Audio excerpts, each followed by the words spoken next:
El abuso de alcohol entre los jóvenes de 14 a 18 años se ha disparado según los últimos datos de la encuesta sobre el uso de drogas en enseñanzas secundarias en España. La Comunidad Valenciana se sitúa a la cabeza. 6 de cada 10 adolescentes admiten haberse emborrachado alguna vez en su vida y 3 de cada 10 lo han hecho el último mes. Más del 40% practica botellón con asiduidad. Son datos que se suman a una práctica que ha comenzado a extenderse. Se denomina binge drinking y consiste en el consumo intenso de alcohol en un escaso lapso de tiempo. Una especie de competición por beber más en menos tiempo. Sucede fundamentalmente en los fines de semana. Los expertos han dado la voz de alarma porque los jóvenes de entre 14 y 18 años son especialmente vulnerables. A esa edad el desarrollo neurológico no se ha completado todavía. En los últimos años se han realizado estudios que vinculan el consumo de alcohol al daño cerebral del adolescente. Hoy, en Plaza al Día, jóvenes y alcohol, el cóctel más peligroso.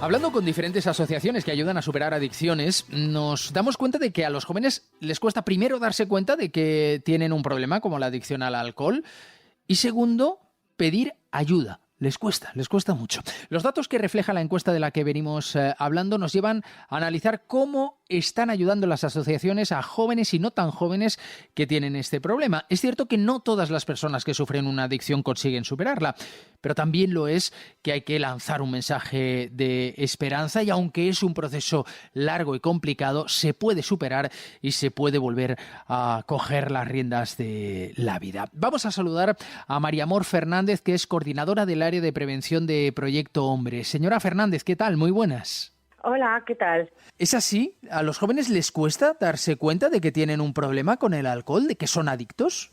Sí, normalmente en la población más joven es donde más problemas de concienciación de problemática tienen. Hay que tener en cuenta que primero ellos todavía no tienen formada totalmente la percepción del riesgo de determinadas sustancias, ¿no? Entonces eso influye, pero luego también se junta con que su entorno hace más o menos lo mismo. Por lo tanto, ellos tienden a normalizar determinadas conductas que a lo mejor para los adultos pues somos más conscientes o nos cuesta muchísimo menos. Es decir, si todos mis amigos lo hacen, ¿por qué pensáis que el que tiene el problema soy yo? ¿No? Entonces, pues eso también influye muchísimo. Soy joven, en el imaginario colectivo está que me tengo que divertir y también lo está que para divertirme tengo que consumir alcohol. ¿Ese es el problema? Exactamente, normalmente los chicos y chicas que empiezan a beber alcohol lo hacen para divertirse, no hay otra motivación inicial. Todos mis amigos y mis amigas lo hacen y por lo tanto yo lo utilizo como herramienta para divertirme. Sobre todo el principal motivo de inicio es ese. Claro, el alcohol, la primera vez que uno lo prueba, no es agradable. En la mayoría de los casos, no es sabroso. Casi que conscientemente uno tiene que habituarse y educar su paladar para saborearlo. ¿Cuándo se pierde la conciencia? ¿Cuándo llega el momento en que estamos ya descontrolados? A ver, como en casi todo tipo de sustancias, pasa también con el tabaco, con el cannabis, las primeras experiencias con cualquier tipo de sustancias no suelen ser agradables para ninguno, ¿no? Pero sí que es verdad que influye muchísimo, sobre todo en personas jóvenes, la presión del grupo, lo que hace el resto de sus amigos y sus amigas para seguir repitiendo determinadas conductas que aunque inicialmente me son desagradables, pues consigo pues instrumentalizar de alguna manera. Así que veo que sí, lo vuelvo a repetir y me divierto un poquito más, o me desinhibo, pierdo esa vergüenza, hago cosas que a lo mejor inicialmente no me atrevería, sí que me sirven como refuerzo positivo para seguir haciendo esa conducta a pesar de que inicialmente me resultaba desagradable. Sí que es verdad que después de repetir varias veces, esa conducta se convierte en habitual y en algunas ocasiones empieza a ser problemática.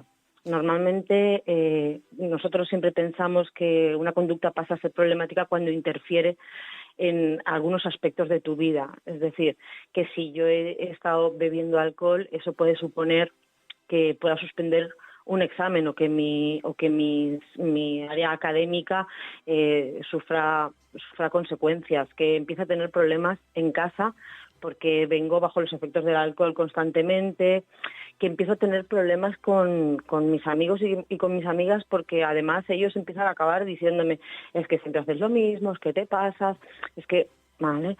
O, por ejemplo, otro tipo de conductas como pueden ser legales. En caso de meterme en peleas, el alcohol es una sustancia que provoca mucha agresividad también. Entonces, hay jóvenes que acaban metiéndose en problemas a otro nivel legal y un poco desde ahí.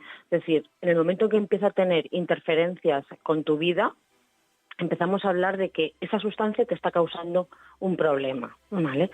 Sin dejar de mencionar lo que hablamos de consumos abusivos que en ese momento puntual ya te pueden traer un problema considerable, como puede ser un coma etílico, por ejemplo.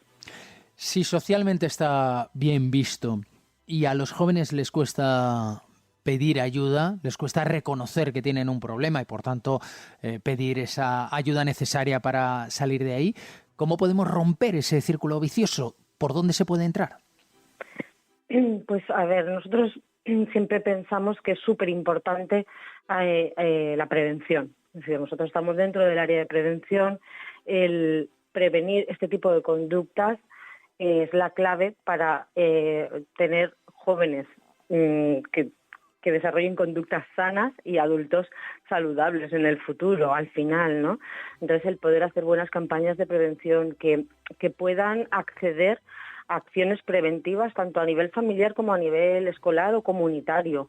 El que, por ejemplo, las familias tengan una posición clara ante el alcohol. Es decir, nosotros siempre pensamos que el primer lugar donde se tiene que ejercer la prevención con jóvenes es en el ámbito familiar. Es decir, los jóvenes pasan la mayor parte del tiempo con amigos, amigas en el colegio, pero el resto en casa. Entonces, tener esa posición clara, que tengan unas normas y unos límites bien establecidos con respecto al consumo de determinadas sustancias. Por ejemplo, el que se establezcan vínculos afectivos positivos entre padres e hijos, ¿no? Y sobre todo que podamos desarrollar actividades positivas de tiempo libre. Es decir, los chicos y chicas consumen alcohol normalmente en sus espacios de ocio. Por lo tanto, vamos a dotarles de espacios de ocio saludables, que tengan alternativas y sobre todo que tengan una buena información sobre determinadas sustancias y que les podamos enseñar a decir que no, a sentirse integrados en determinados grupos, a que sean capaces de poder no ceder a determinadas presiones, ¿no? que en este grupo de iguales se pueden producir en determinadas edades, pero sobre todo prevención y prevención.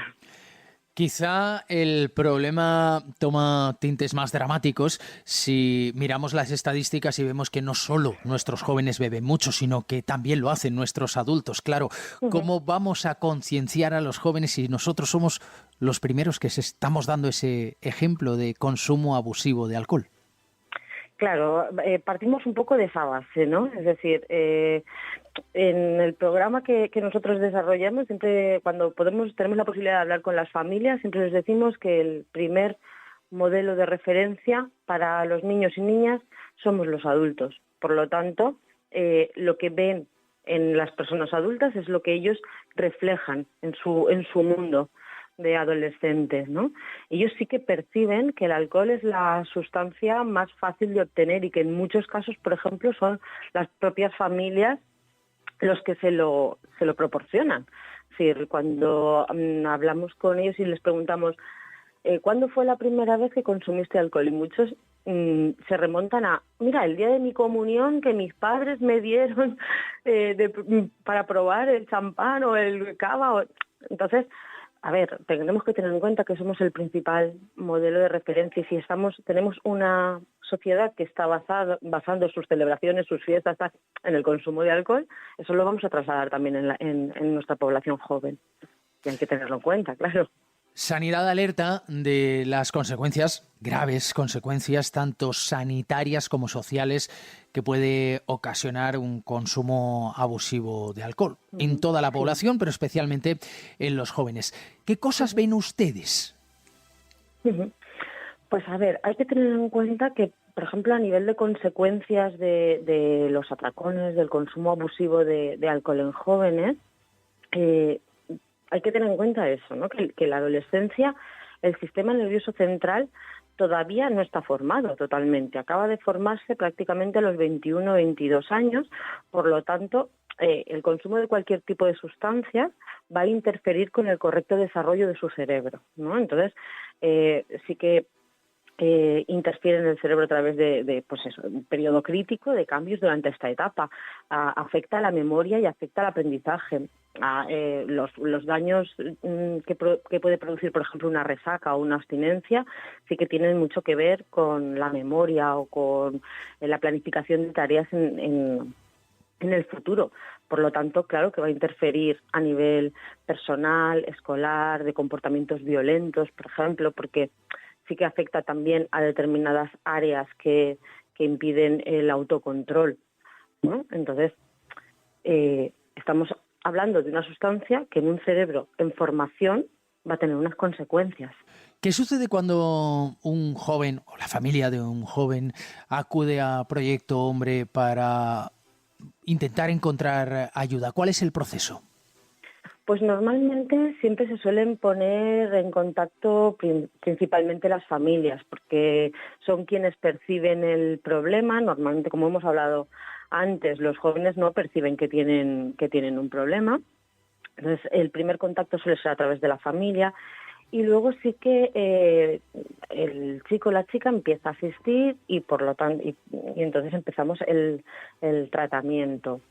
En ese tratamiento nos vamos a ir reuniendo sistemáticamente, semanalmente, tanto con chicos y chicas como con las familias, es decir, trabajamos incluso muchas veces más con las familias que con jóvenes, porque son ellos los que se tienen que encargar de establecer esos límites, esas normas, esos vínculos afectivos, ¿no? Son las personas con las que viven mayoritariamente.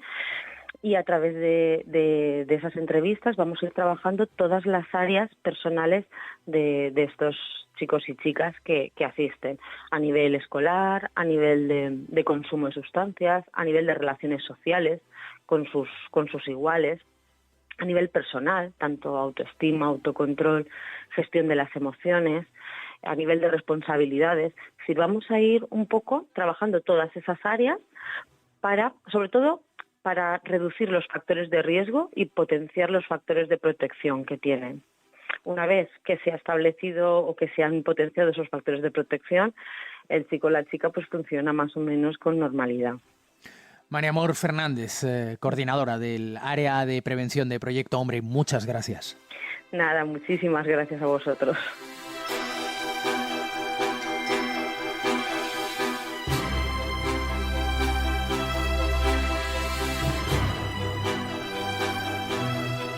Hemos preguntado a muchas asociaciones por una persona que hubiera vivido en su juventud el problema de la adicción al alcohol. Desde Reconecta Conductas nos han puesto en contacto con Pablo Gil, que está ya con nosotros. Hola Pablo, ¿qué tal? Muy Hola, ¿qué tal? Cuéntanos tu caso. ¿Cuándo empezaste a beber? ¿Cuál es la situación? A ver, yo empecé a beber, yo imagino que sería sobre los 15 años, la fecha exactamente no la recuerdo, y fue una cosa un poco por sentirme aceptado por el grupo con el que estaba, ¿eh? Recuerdo una tarde en un bar, todos estaban pidiendo algo de beber y yo pedí una bebida, además recuerdo que la pedí con un poco de kiwi para que no supiera mucho el alcohol porque no me gustaba, o sea, era algo que me tiraba para atrás. Y pues tomé 2 o 3 copas. Y yo no me notaba, o sea, yo no, en realidad no noté nada. Lo que sí noté es que estaba como mucho más animado. Ese día me lo pasé muy bien, pero no lo asociaba al consumo de alcohol, puesto que era algo nuevo que no había experimentado nunca. Solo yo me lo estaba pasando muy bien. Y cuando llegué a casa, recuerdo que mi madre me dijo, uy, y yo llegué muy animado, y dice, ay, hueles a alcohol, ¿eh? Y dije, coño, vale, o sea, me lo estoy pasando tan bien porque estoy bebiendo alcohol.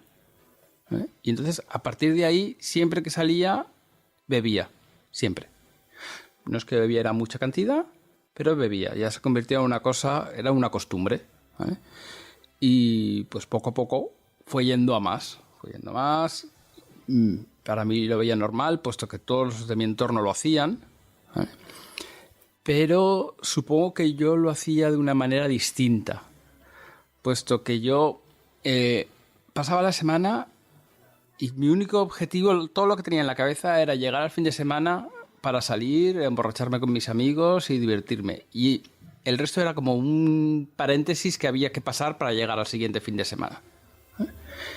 Y eso, de hecho, ha sido lo que la descripción perfecta de mi vida hasta hace unos años. ¿Vale? En esos años, ¿no hay ningún momento en que te plantees que tienes un problema? Sí, ha habido un momento en el que yo me planteé que tenía un problema. Es que esto es otro tema delicado, ¿vale? Porque con unos 25 o 26 años sí que me planteé que tenía un problema. Bueno, en realidad no me planteé que tenía un problema. El problema se encontró conmigo, ¿vale? Y entonces entré en una clínica de rehabilitación en el norte de España. Estuve un año y... Bueno, salí de allí, salí bien, estuve muchos años sin consumir drogas, porque alcohol al poco tiempo, bueno, empecé a tomar pues una cerveza de vez en cuando, salía y me tomaba alguna copa, pero yo no consideraba que tuviera un problema con el alcohol, ¿vale? Luego resulta que todo es lo mismo, da igual lo que consumas. Y estuve muchos años en los que, pues bueno, no consumía drogas y prácticamente tampoco consumía mucho alcohol al principio y luego ya sí. Pero es curioso cómo yo me autoconvencí de que yo no tenía ningún problema para poder volver a abusar del alcohol cuando salía de fiesta y luego, poco a poco, ir introduciendo las drogas. Primero un poquito, luego otro poquito, luego otro poquito más, luego destrocé mi familia y entonces ya empecé a tomar mucho más. Pero nunca, o sea, el nivel de autoengaño que tenía era tan grande que yo nunca pensé que tuviera un problema de drogas, porque me había convencido de que no lo tenía. ¿Y alguien, cuando eres un chaval, cuando empiezas a beber, hay alguien que te dice, Pablo, cuidado, tienes que controlar esto? En mi caso no pasó eso en ningún momento. No, el alcohol está socialmente aceptado y entonces, bueno, era normal. En mi casa no nos parecía mal que bebiera. He llegado a casa borracho, muy borracho, con a lo mejor 17 años, de vomitar toda la habitación y tampoco pasaba nada. No pasaba nada. Entonces, claro, estando tan aceptado, viendo que en mi casa llegaba y en mi casa eran muy estrictos con todo, pero de repente llegaba muy borracho y tampoco pasaba nada. Entonces, ¿cómo iba a ver yo que tenía un problema cuando todo el mundo, para mí todo el mundo lo aceptaba? Yo no veía que estuviera haciendo nada mal. ¿Cuál era tu entorno? ¿Una familia de clase media? Sí, yo vengo de una familia de clase media alta, una familia religiosa. En mi familia sí que hay casos, porque mi hermano también era adicto, falleció hace unos años. Y luego me he ido enterando que tenía familiares, no diré, o sea, que también son adictos, pero bueno, eso me he enterado hace unos años. Al empezar a recuperarme, he visto que tengo una herencia ahí que yo desconocía, ¿no? Pero vamos, ni vengo de una familia desestructurada, ni he sido una persona que haya acabado en la calle pidiendo. No, venía de una familia normal, luego tuve una mujer normal, todo a mi entorno era normal. Bueno, en los últimos años ya no era normal porque yo estaba hecho polvo, ¿eh? Pero no, y sin embargo era tan yonki como el que está tirado en la calle, ¿eh? O sea, entre él y yo no había ninguna diferencia. La única diferencia es que, bueno, pues que yo había nacido en una familia mejor y que había tenido más medios, pero nada más. ¿Qué es lo peor que has hecho por culpa del alcohol? Desentenderme de mis hijos. Desentenderme de mis hijos durante varios años. Me he perdido su infancia y, bueno, o sea, estaba mal, pero miraba para otro lado, ¿eh? Porque a mí lo único que me interesaba era salir de fiesta los fines de semana y divertirme y ya está, sentirme aceptado. En el fondo todo es lo mismo que me pasó la primera vez que bebí, por lo que bebí, es lo que me ha pasado siempre. No, ya no es que consumiera para sentirme aceptado, pero sí o sí, no lo sé. O sea, mi único objetivo era sentirme aceptado, sentir el cariño de la gente de la noche. Pero buscaba eso cuando salía. Buscaba eso al consumir.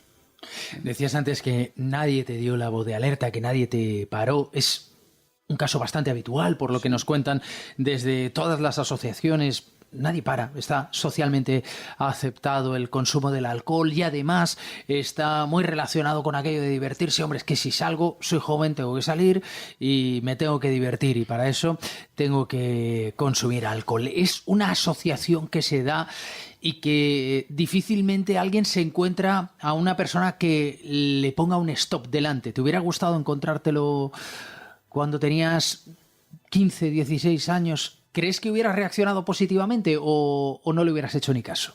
En mi caso no le habría hecho ni caso. Yo personalmente creo sinceramente que no le habría hecho ni caso, porque luego me lo encontré más adelante y no hice ni caso. Luego, en determinado momento, mi familia me puso a Juan de Reconecta Conductas y le puso en mi camino y ahí reaccioné y fue una maravilla. Es una persona a la que le debo la vida. Pero de más joven, pues no lo sé si me habría servido, la verdad. Me gustaría pensar que sí, pero no lo sé, la verdad. ¿Deja secuelas? Sí, sí que deja secuelas. Deja secuelas. En mi caso, tengo un sentimiento de culpa que yo sé que me va a acompañar toda la vida. Toda la vida. Me he perdido un montón de años, ya no de la vida de mis hijos, sino de mi propia vida.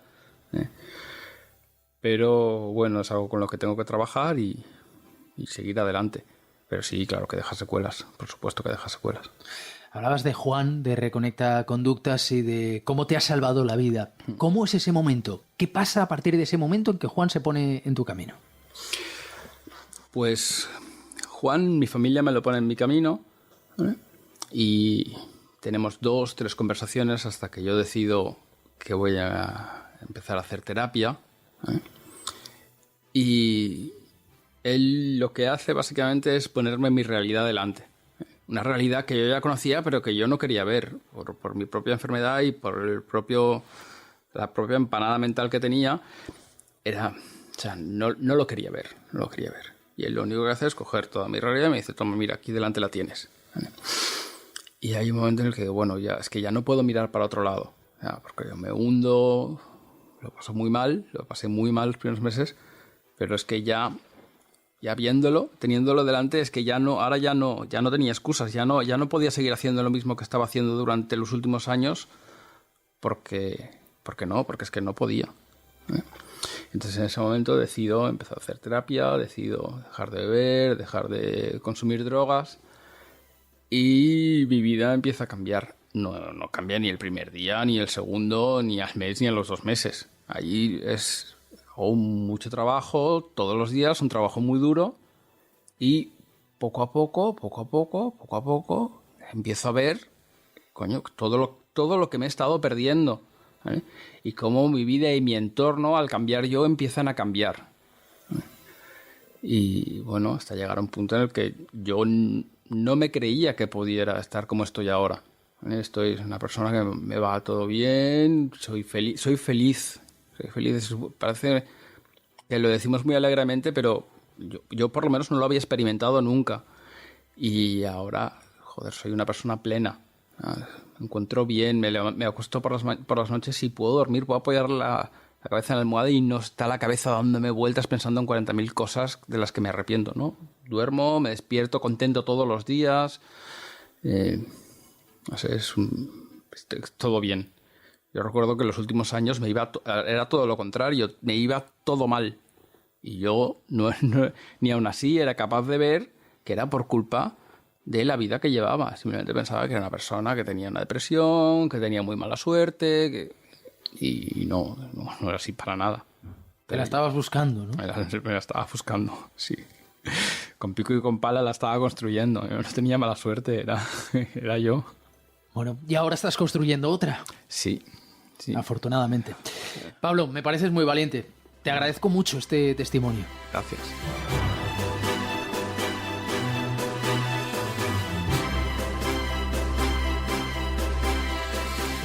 Ya ven que el ejemplo que damos y la prevención son quizá las mejores herramientas para evitar un problema grave. Plaza al Día es el daily de las cabeceras de Plaza. De lunes a viernes pueden encontrarlo en todas ellas y también en las principales plataformas de podcast donde pueden suscribirse y enviarnos sus comentarios.